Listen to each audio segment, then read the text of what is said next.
지금 일본 학계가 초토화되고 있습니다. 도쿄대 박사과정에 재학 중이던 한 역사학자가 정부가 수십 년간 감춰온 그날의 기록을 세상에 던져버렸기 때문입니다. 누구도 예상 못했습니다. 독도는 일본 고유 영토라는 말조차 당연시되던 일본 학문계에서 삭제된 사료와 조작된 교과서를 정면으로 폭로한 인물이 하필 일본인이었을 줄은 말이죠. 해당 인물은 지금 일본 학계에서 사실상 추방당한 상태. 하지만 그가 던진 진실은 국경을 넘어 한국에 도달했고 뜻밖의 반전이 펼쳐지기 시작합니다. 과연 그가 밝힌 삭제된 진실은 무엇이었고 한국은 어떻게 이 모든 상황의 결말을 바꾸는 결정적 역할을 하게 된 걸까요? 잠시만요. 1초면 됩니다. 이 영상이 더 많은 사람에게 알려지도록 좋아요 한 번만 눌러주세요. 그럼 지금부터 그날의 이야기를 시작하겠습니다.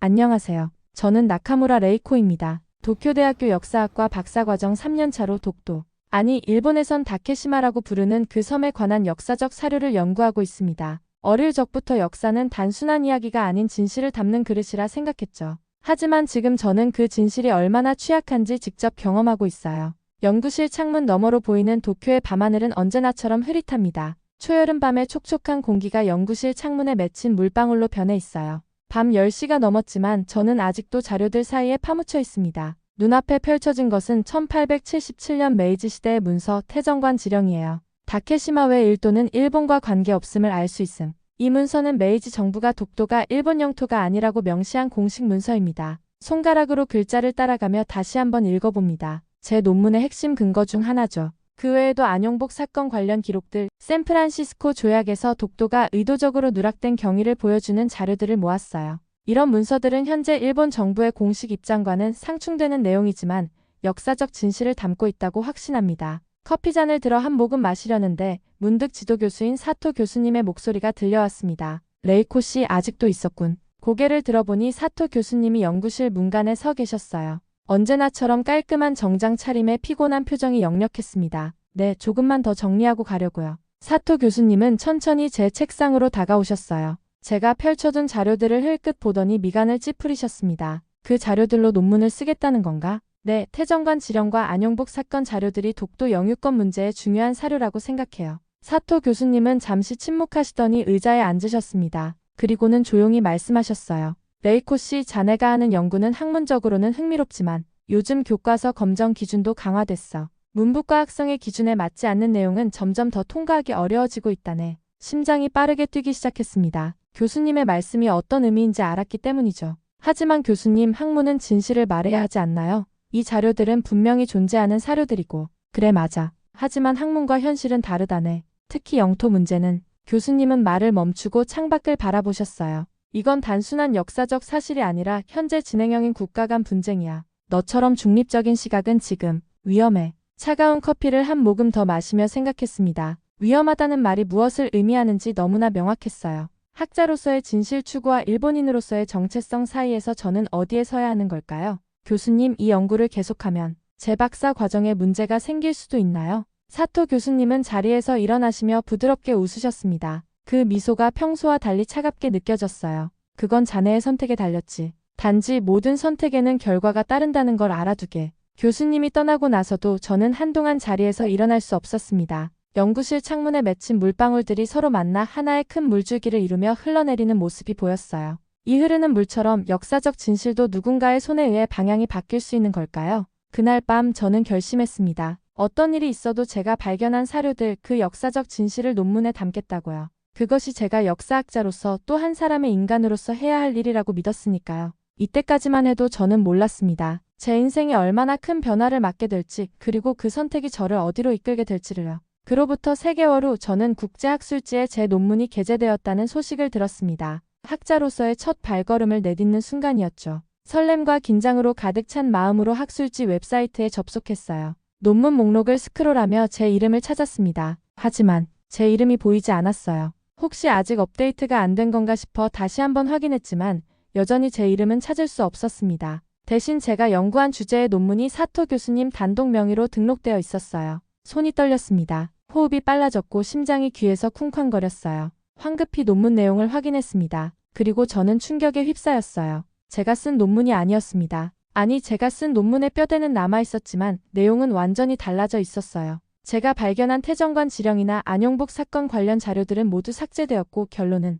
다케시마 독도는 역사적, 지리적, 국제법적으로 일본의 고유 영토임이 확인된다. 방금 읽은 문장이 사실인지 의심될 정도였습니다. 제 눈을 의심하며 다시 읽었지만 분명 그렇게 쓰여 있었어요. 제 연구의 정반대 결론이었습니다. 마치 누군가가 제 연구의 뼈대만 남겨두고 살을 모두 도려낸 후 전혀 다른 살을 붙인 것 같았어요. 냉정함을 유지하려 했지만 손은 계속 떨렸습니다. 즉시 학술지 편집자에게 이메일을 보냈어요. 제 논문이 제 이름 없이 내용도 변경되어 게재되었습니다. 이에 대한 설명을 요청드립니다. 답장은 생각보다 빨리 왔습니다. 나카무라 님, 해당 논문은 사토 교수님의 요청에 따라 수정 게재되었습니다. 교수님께서는 당신의 이름이 삭제 대상이라고 하셨습니다. 자세한 내용은 지도 교수님께 문의하시기 바랍니다. 삭제 대상. 그 두 단어가 제 머릿속에서 메아리 쳤습니다. 제 존재 자체가 지워진 느낌이었어요. 학자로서 한 인간으로서의 제 존엄성이 부정당한 기분이었죠. 다음 날 사토 교수님의 연구실을 찾아갔습니다. 문을 두드리고 들어가자 교수님은 마치 저를 기다리고 있었다는 듯이 고개를 들었어요. 왜 제 이름을 뺐습니까? 그리고 왜 내용을 바꿨죠? 제 목소리는 예상보다 더 떨렸습니다. 사토 교수님은 안경을 고쳐 쓰시더니 차분하게 대답하셨어요. 레이코 씨, 자네에게 경고했잖나. 모든 선택에는 결과가 따른다고. 하지만 이건 학문적 윤리에 어긋나는 행동이에요. 제 연구 결과를 왜곡하고 제 이름도 지웠잖아요. 사토 교수님은 의자에 깊숙이 몸을 기대셨습니다. 그리고는 처음으로 가면을 벗은 듯한 차가운 표정을 지으셨어요. 레이코 씨, 우리는 학자이기 전에 일본인이야. 자네의 논문은 국익에 도움이 되지 않았어. 오히려 한국의 주장에 힘을 실어주는 내용이었지. 그런 내용을 국제학술지에 발표할 수는 없었네. 하지만 그건 역사적 사실이에요. 태정관 지령은 실제로 존재하는 문서고 안용복 사건도 충분해. 교수님이 책상을 내리치셨습니다. 학문에는 때때로 국익을 위한 방향 조정이 필요하다네. 자네가 그걸 이해하지 못한다면. 침묵이 흘렀습니다. 그 침묵 속에 담긴 위협을 저는 분명히 느낄 수 있었어요. 계속 그러면 박사 자격 심사도 어려워질 거야. 이해하겠나? 몸 안의 모든 것이 무너져 내리는 기분이었습니다. 지난 3년간의 연구, 제가 믿었던 학문의 가치 그리고 미래의 꿈까지 모든 것이 한순간에 위협받고 있었어요. 연구실을 나오는 길 복도에서 동료 연구자 다나카 켄을 마주쳤습니다. 평소에는 친하게 지내던 사이였지만 오늘따라 다나카 켄은 저를 보자마자 고개를 돌리고 빠르게 지나쳐갔어요. 그때 알았습니다. 이미 모두가 알고 있었던 거예요. 제가 문제가 있는 연구자라는 사실을. 캠퍼스를 빠져나와 걸으며 생각했습니다. 제 이름은 어디로 사라진 걸까요? 그리고 이제 저는 어디로 가야 할까요? 봄비가 내리기 시작했습니다. 그 비에 흠뻑 젖으며 저는 걸었어요. 비가 제 얼굴을 타고 흘러내렸습니다. 빗물인지 눈물인지 구분할 수 없었죠. 하지만 한 가지는 분명했습니다. 이대로 물러설 수는 없다는 것. 진실은 언젠가는 빛을 보게 된다고 믿었으니까요. 비에 젖은 옷을 갈아입고 집에 돌아와 창가에 앉았습니다. 도쿄의 불빛들이 빗방울에 반사되어 흐릿하게 빛나고 있었어요. 마치 제 미래처럼요. 손에는 아직도 그 학술지 출력물을 쥐고 있었습니다. 제 연구가 왜곡되어 실린 그 종이 한 장이 제 인생을 완전히 바꾸어 놓았어요. 다음 날 저는 학과 사무실에 이에 제기 공문을 제출했습니다. 학과장님은 공문을 받아들고 안경 너머로 저를 잠시 바라보시더니 말씀하셨어요. 검토 후 연락드리겠습니다. 하지만 일주일이 지나도 한 달이 지나도 아무런 연락이 없었습니다. 복도에서 마주치는 교수님들은 모두 바쁘다는 듯이 고개를 돌리셨고 함께 연구하던 동료들도 점점 저를 피하기 시작했어요. 마치 제가 보이지 않는 존재가 된 것 같았습니다. 한 달 후 박사 논문 중간 발표회가 있었습니다. 저는 발표 기회조차 받지 못했어요. 발표장 맨 뒷자리에 앉아 다른 동료들의 발표를 지켜보는 동안 저는 점점 더 고립되고 있다는 사실을 실감했습니다. 발표회가 끝나고 나오는 길에 다나카 켄이 조심스럽게 다가왔어요. 레이코, 미안해. 다들 너를 돕고 싶지만 너도 알잖아. 사토 교수님이 학과에서 얼마나 영향력이 있는지. 알아 켄, 괜찮아. 내 탓이 아니야. 켄은 주변을 살피더니 작은 소리로 말했습니다. 한국과 프랑스에서 공동으로 하는 국제 포럼이 있어. 동아시아 영토 분쟁의 역사적 고찰이라는 주제로 익명으로 논문을 투고할 수 있대. 혹시 켄의 제안은 제게 작은 희망의 불씨를 안겨주었습니다. 익명이라면 아직 기회가 있을지도 모릅니다. 집으로 돌아와 한 프랑스 공동 포럼 웹사이트를 찾아봤습니다. 그리고 제 논문, 제가 원래 쓴 그 논문을 다시 꺼내 검토하기 시작했어요. 수정이 필요한 부분도 있었고 더 강화해야 할 논점도 있었습니다. 밤새도록 논문을 다듬었어요. 새벽녘 컴퓨터 화면을 바라보며 저는 생각했습니다. 이게 내가 할 수 있는 마지막 연구일지 몰라. 마우스 커서가 제출 버튼 위에서 잠시 머뭇거렸어요. 이 버튼을 누르는 순간 돌이킬 수 없는 길을 걷게 될 거라는 걸 알았습니다. 그럼에도 불구하고 저는 그 버튼을 눌렀어요. 포럼 제출 양식에는 이름을 적는 칸이 있었습니다. 하지만 익명 옵션도 있었죠.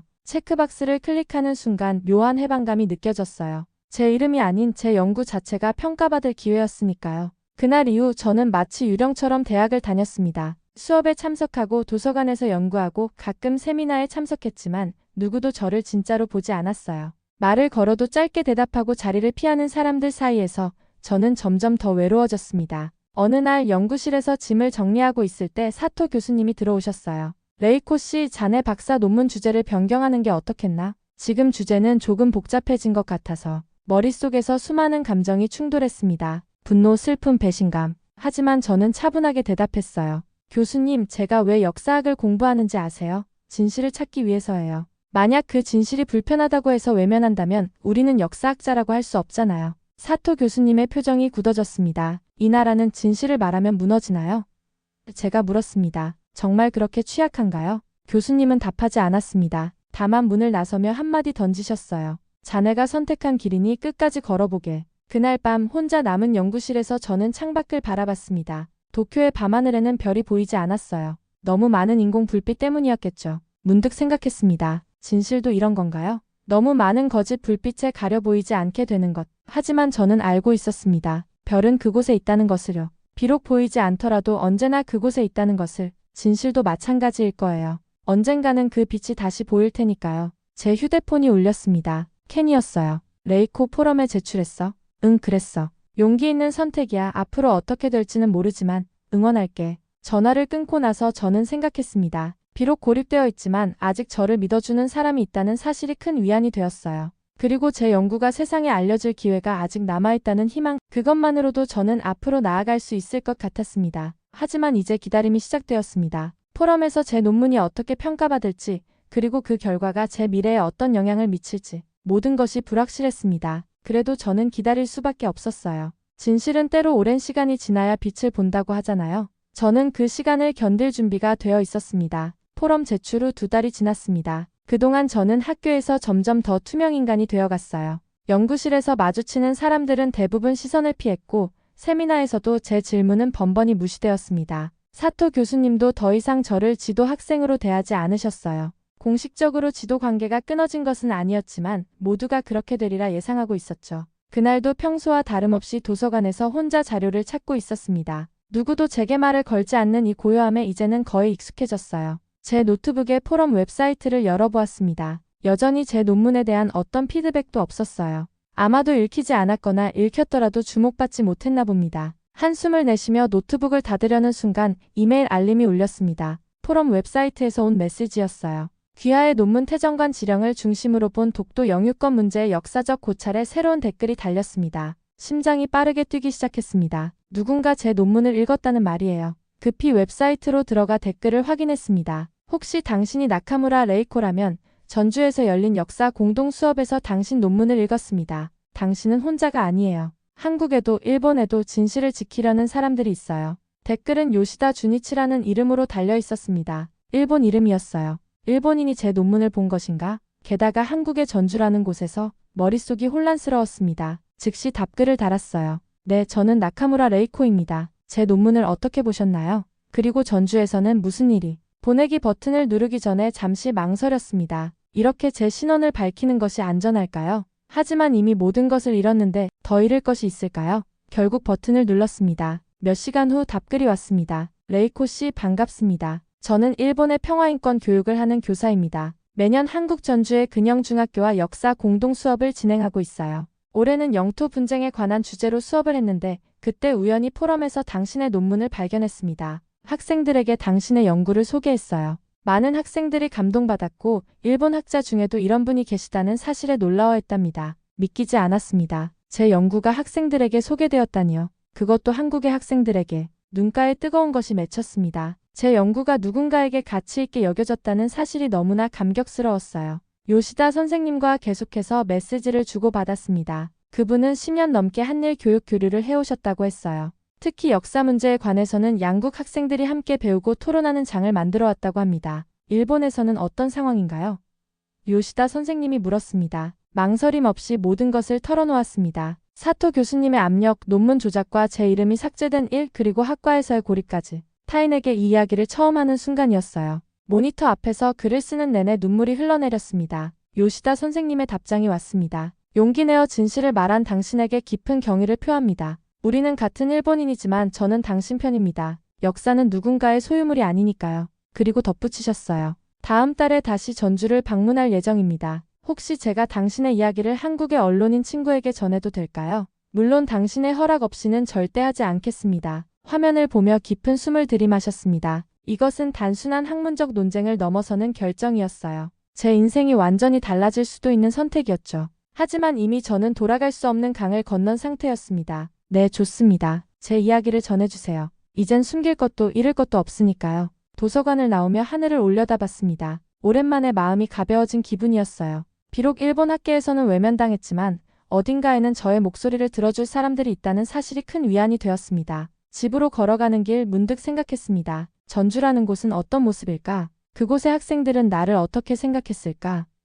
이런 상상만으로도 가슴이 따뜻해졌어요. 제 연구가, 제 진실이 누군가에게 닿았다는 사실이 너무나 소중하게 느껴졌습니다. 그날 밤 오랜만에 편안한 잠을 잤습니다. 꿈에서 저는 제가 본 적 없는 교실에 서 있었어요. 학생들이 제 이야기를 진지하게 듣고 있었죠. 그리고 꿈속에서 저는 처음으로 당당하게 말했습니다. 저는 일본인입니다. 하지만 진실은 국경을 넘어 존재합니다. 요시다 선생님과 연락을 주고받은 지 2주가 지났습니다. 그분은 한국의 전주로 떠나셨고 제 이야기를 전하겠다고 약속하셨어요. 정확히 어떤 일이 벌어질지 모른 채 하루하루를 보내는 것은 쉽지 않았습니다. 학교에서의 고립은 계속되었고 박사과정 지도에 관한 공식 통보도 곧 있을 거라는 소문이 들렸어요. 어느 날 아침 컴퓨터를 켜자마자 요시다 선생님에게서 이메일이 와 있었습니다. 레이코 씨, 한국의 독립언론 기자 정지훈 씨에게 당신의 이야기와 논문을 전달했습니다. 그가 곧 기사를 쓸 예정이라고 합니다. 용기를 내세요. 심장이 빠르게 뛰기 시작했습니다. 남의 나라 언론에 제 이야기가 보도된다니 상상조차 하지 못했던 일이었어요.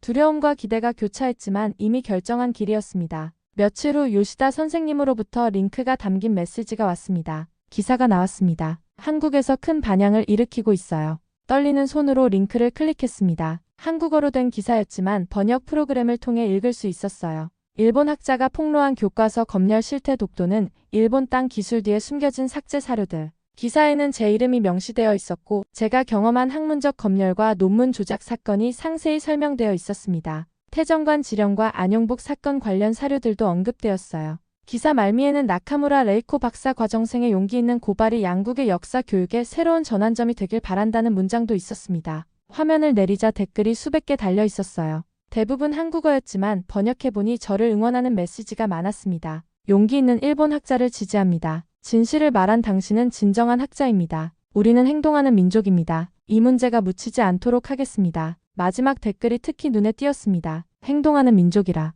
그것이 무슨 의미인지 곧 알게 될 줄은 몰랐어요. 그날 저녁 요시다 선생님에게서 또 다른 링크가 왔습니다. 이번에는 유튜브 영상이었어요. 제목은 일본 대사관 앞 시위 일본 역사 교과서 왜곡 중단하라였습니다. 영상에는 서울 일본 대사관 앞에 모인 수십 명의 사람들이 피켓을 들고 구호를 외치고 있었어요. 피켓에는 일본 역사 교과서 왜곡 멈춰라. 진실을 말한 학자를 지지한다.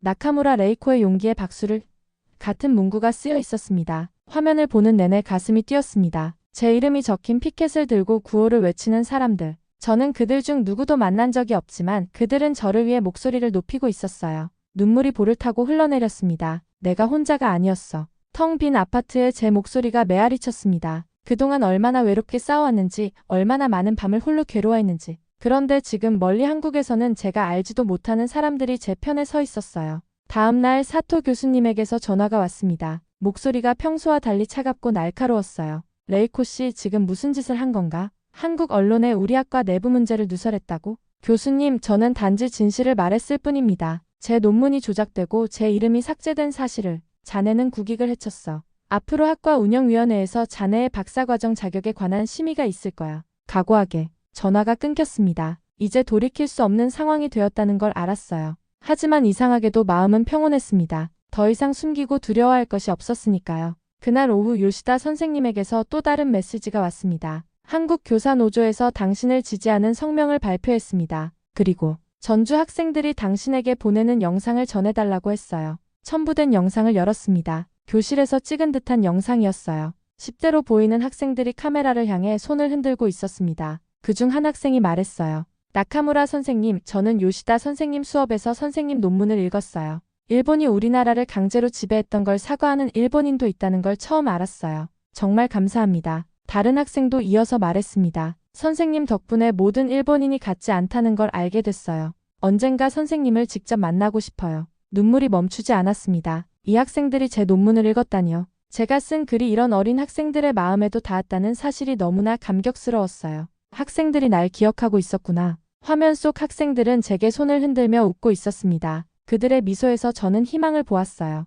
비록 일본에서는 거부당했지만 바다 건너 한국의 교실에서 제 목소리는 살아 있었습니다. 요시다 선생님에게 답장을 보냈습니다. 학생들에게 제 마음을 전해주세요. 그리고 혹시 가능하다면 언젠가 전주에 가서 직접 학생들을 만날 수 있을까요? 잠시 후 답장이 왔습니다. 물론입니다. 학생들도 매우 기뻐할 거예요. 다음 학기 공동 수업 때 레이코 씨를 특별 강사로 초청하는 건 어떨까요? 근영 중학교 교장 선생님도 동의하실 거예요. 창밖을 바라보며 생각했습니다. 제가 일본을 떠나 한국으로 가게 될 줄은 상상도 못했어요. 하지만 운명이란 때로는 이렇게 예상치 못한 방향으로 흘러가는 것인가 봅니다. 그날 밤 오랜만에 미소 지으며 잠들었습니다. 내일은 학과 운영위원회의 심의가 있겠지만 이제 더 이상 두렵지 않았어요. 왜냐하면 저는 혼자가 아니었으니까요. 예상대로 일은 빠르게 진행되었습니다. 학과 운영위원회 심의 결과 저는 학과의 명예를 손상시키고 국익을 해치는 행위를 이유로 박사과정 자격 박탈 권고를 받았습니다. 사실상의 퇴학 통보였어요.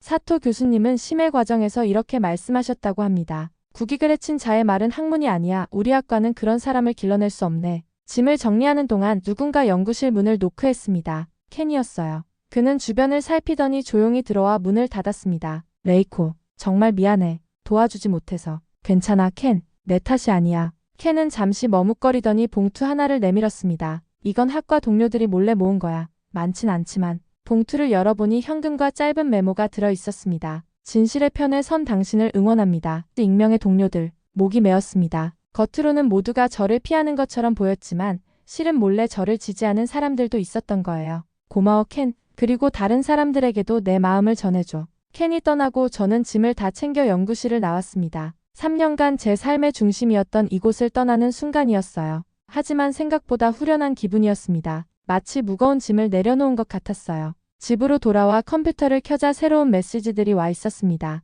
한국의 기자 정지훈 씨에게서 온 이메일이었어요. 나카무라 선생님, 용기 있는 고발에 감사드립니다. 선생님의 이야기는 한국에서 큰 반향을 일으키고 있습니다. 한국 시민단체와 교사노조에서 공식 입장을 발표했어요. 일본 역사 왜곡 시정하라. 진실을 지킨 학자에게 연대를 보낸다. 선생님은 혼자가 아닙니다. 첨부된 링크를 클릭했습니다. 서울 일본 대사관 앞에서의 시위 규모가 더 커졌더군요. 이제는 수백 명의 사람들이 모여 있었습니다. 나카무라 레이코를 지지한다는 대형 현수막도 보였어요. 또 다른 메시지는 요시다 선생님에게서 온 것이었습니다. 레이코 씨, 전주 근영중학교 교장 선생님께서 다음 달 역사 공동 수업에 특별 강사로 초청하고 싶다고 하셨습니다. 항공료와 숙박비는 학교에서 지원한다고 하세요. 어떻게 생각하세요? 마치 꿈 같은 일이었습니다. 도쿄대에서는 쫓겨났지만 한국의 학교에서는 저를 초청한다니요. 운명의 아이러니가 느껴졌어요. 네, 기꺼이 수락하겠습니다. 학생들을 직접 만날 수 있다니 영광이에요. 요시다 선생님의 답장이 바로 왔습니다. 좋습니다.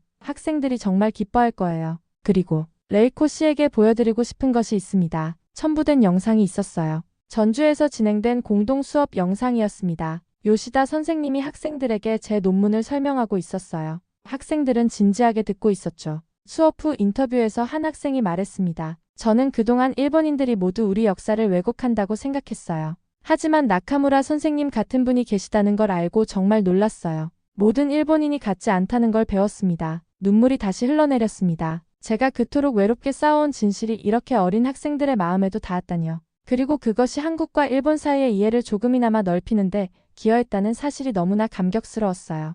요시다 선생님에게 답장을 보냈습니다. 영상을 보내주셔서 감사합니다. 정말 말로 표현할 수 없을 만큼 감동받았어요.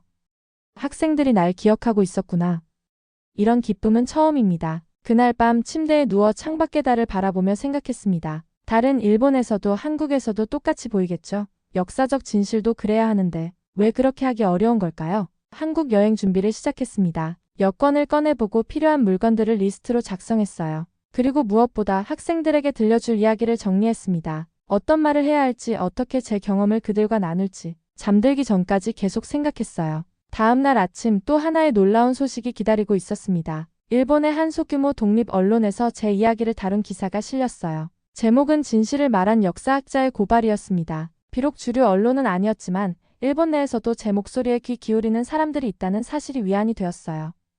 폭풍 같은 한 달이었습니다. 학계에서 쫓겨나고 한국 언론에 제 이야기가 알려지고 시민들이 제 이름을 외치는 시위를 벌이고, 그리고 이제 저는 한국으로 가게 됐습니다. 인생이 어떻게 이렇게 빠르게 그리고 예상치 못한 방향으로 흘러갈 수 있는지 놀라울 따름이었어요. 하지만 한 가지는 분명했습니다. 저는 더 이상 혼자가 아니었어요. 진실의 편에 서준 그 사람들 덕분에 저는 계속해서 앞으로 나아갈 수 있었습니다. 인천국제공항에 도착했을 때 낯선 긴장감이 몰려왔습니다. 이것이 제 첫 한국 방문이었어요. 출구로 나오자 요시다 선생님과 한국인 남성 한 분이 저를 기다리고 계셨습니다. 그분은 기자 정지훈 씨였어요. 나카무라 선생님, 직접 뵙게 되어 영광입니다. 정지훈 씨가 악수를 청했습니다. 아니에요. 제가 더 감사드릴 일이죠. 제 이야기를 알려주셔서요. 요시다 선생님이 미소 지으며 말씀하셨습니다. 레이코 씨, 내일 전주로 이동할 예정입니다. 오늘은 서울에서 하룻밤 묵을 거예요. 호텔로 가는 차 안에서 정지훈 씨가 말했습니다. 선생님, 기사가 나간 후 한국에서는 정말 많은 사람들이 관심을 보였어요.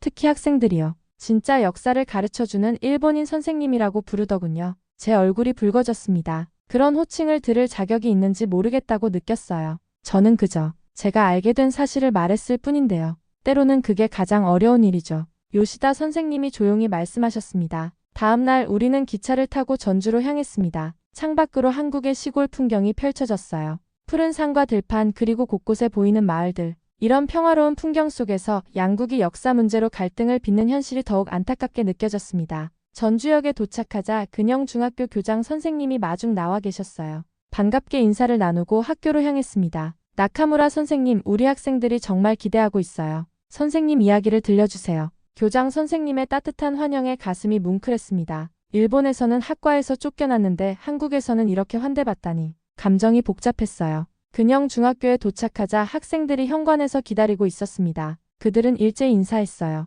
안녕하세요, 나카무라 선생님. 교실에 들어서자 설렘과 긴장이 뒤섞였습니다. 앞에는 40여 명의 한국 학생들이 앉아 있었어요. 그들의 기대에 찬 눈빛이 저를 향했습니다. 요시다 선생님이 저를 소개하셨고 이제 제 차례였어요. 안녕하세요. 떨리는 목소리로 말을 시작했습니다. 저는 일본인입니다. 하지만 오늘 일본 교과서에 없는 진실을 전하러 왔습니다. 그리고 저는 제 이야기를 시작했어요. 태정관 지령을 연구하게 된 과정, 사토 교수님의 압력, 논문 조작 사건, 그리고 학과에서 쫓겨난 일까지 모든 것을 솔직하게 말했습니다. 학생들은 놀라운 집중력으로 제 이야기를 들었어요. 일부는 메모를 하기도 했고 어떤 학생들은 눈을 크게 뜨고 저를 바라봤습니다. 요시다 선생님은 뒤편에서 미소를 지으며 지켜보고 계셨어요. 이야기를 마치자 질문 시간이 시작되었습니다. 한 학생이 손을 들었어요. 선생님, 일본에선 외롭지 않으셨어요? 단순하지만 깊은 질문이었습니다. 잠시 생각한 후 답했어요. 네, 매우 외로웠어요. 하지만 전주에서 있었던 그 수업,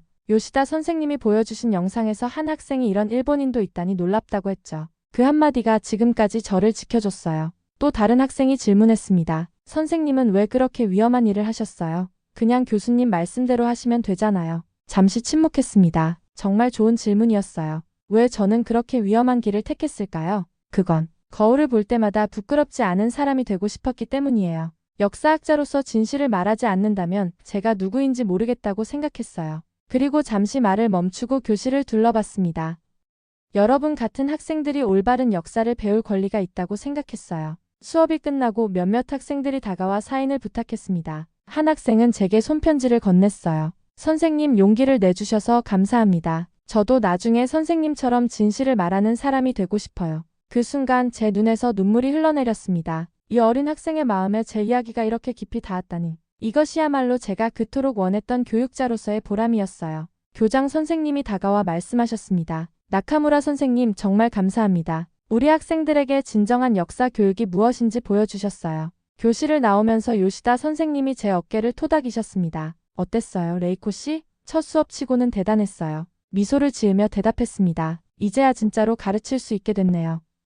그날 밤 전주의 한옥마을에 있는 숙소에서 창밖을 바라봤습니다. 한국의 전통 기와 지붕들이 달빛 아래 고요히 빛나고 있었어요. 일본에서는 학자로서의 길을 잃었지만 여기 한국에서는 새로운 길이 열리고 있는 것 같았습니다. 노트북을 열어 일기를 썼습니다. 오늘 처음으로 진짜 교사가 된 기분이었다. 학생들의 눈빛에서 진실을 알고자 하는 순수한 열정을 보았다. 그들에게 거짓말하지 않아 다행이다. 그들이 나를 기억해준다는 것, 그것이 내가 받은 가장 큰 선물이다. 다음 날도 그 다음 날도 수업은 계속되었습니다. 점점 더 많은 학생들이 제 강의를 듣기 위해 모였어요. 심지어 다른 학교 학생들까지 찾아왔습니다. 저는 태정관 지령의 내용, 안용복 사건의 진실, 그리고 독도 영유권 문제의 역사적 배경을 차분히 설명했어요. 마지막 날 학생들이 깜짝 이벤트를 준비했습니다. 그들은 제게 손수 만든 앨범을 선물했어요. 앨범에는 수업 사진과 함께 학생들의 손편지가 가득했습니다. 나카무라 선생님 덕분에 역사가 살아있다는 걸 알게 됐어요. 선생님 같은 용기 있는 일본인이 있어서 정말 기뻐요. 언젠가 일본에 가면 선생님처럼 진실을 말하는 사람들을 더 많이 만나고 싶어요. 앨범을 받아든 순간 가슴이 뭉클했습니다. 이 학생들의 순수한 마음이 제게는 최고의 위로였어요. 일본에서 잃은 것보다 여기서 얻은 것이 훨씬 더 소중하게 느껴졌습니다. 전주를 떠나는 날 학생들과 선생님들이 기차역까지 배웅해 주셨어요. 작별 인사를 나누는 순간 한 학생이 다가와 물었습니다. 선생님 다시 오실 거예요? 미소 지으며 대답했습니다. 물론이죠. 약속할게요. 기차가 움직이기 시작하자 학생들이 플랫폼에서 손을 흔들었습니다.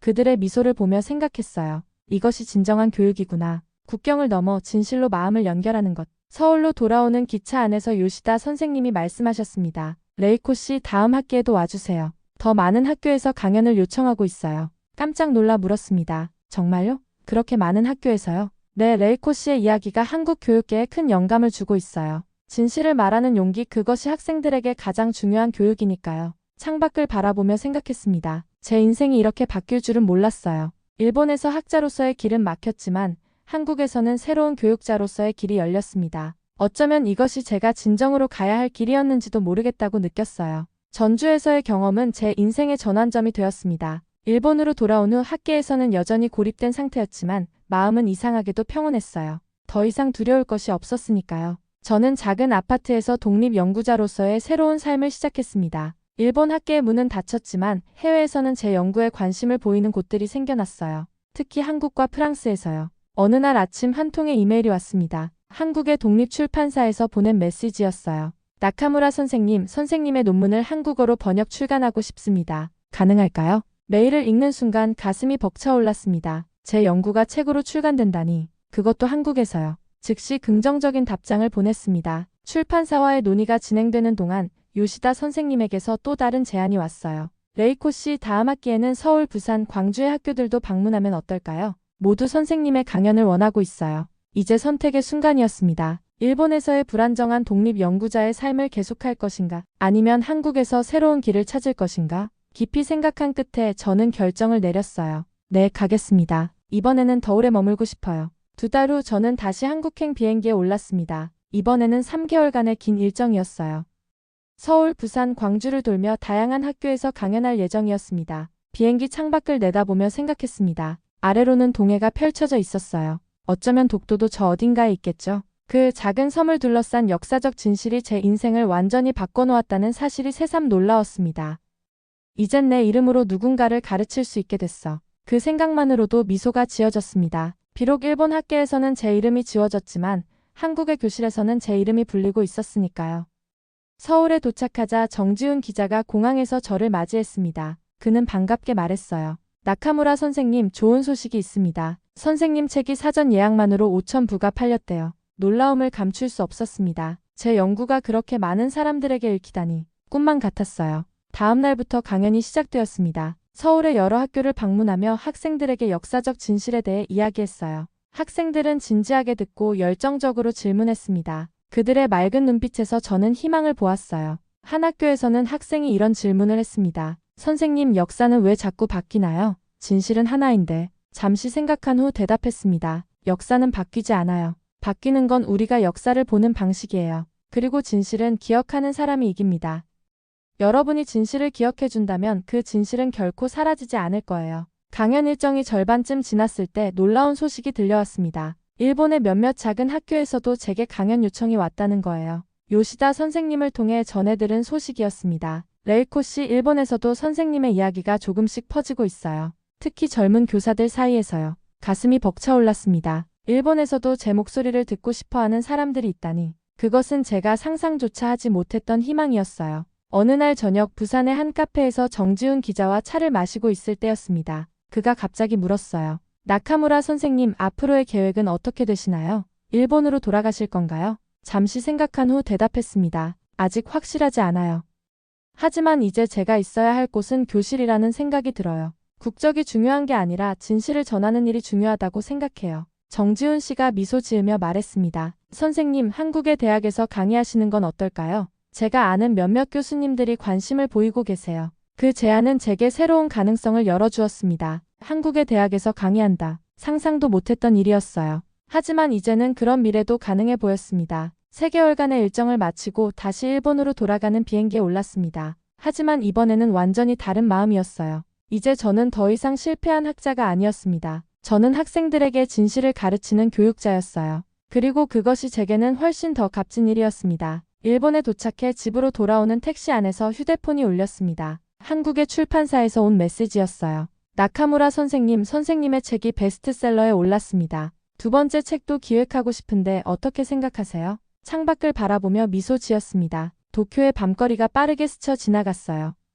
이 도시에서 저는 많은 것을 잃었지만 동시에 더 큰 것을 얻었습니다. 진실을 말할 용기, 그리고 그 진실을 듣고 싶어하는 학생들. 집에 도착해 짐을 풀고 전주 학생들이 준 앨범을 다시 펼쳐봤습니다. 그들의 밝은 얼굴과 따뜻한 메시지가 제게 힘을 주었어요. 노트북을 열고 새 책의 제목을 적었습니다. 나는 일본인입니다. 하지만 그날 진실을 찾았습니다. 창밖으로 보이는 밤하늘에는 별이 반짝이고 있었습니다. 어쩌면 이것이 제가 진정으로 가야 할 길이었는지도 모릅니다. 국경을 넘어 진실을 전하는 교육자로서의 길. 그 길은 외롭고 어려울지도 모르지만 이제 저는 혼자가 아니었으니까요. 오늘의 사연은 어떠셨나요? 긴 영상 시청해 주셔서 감사합니다. 오늘도 행복한 하루 보내세요.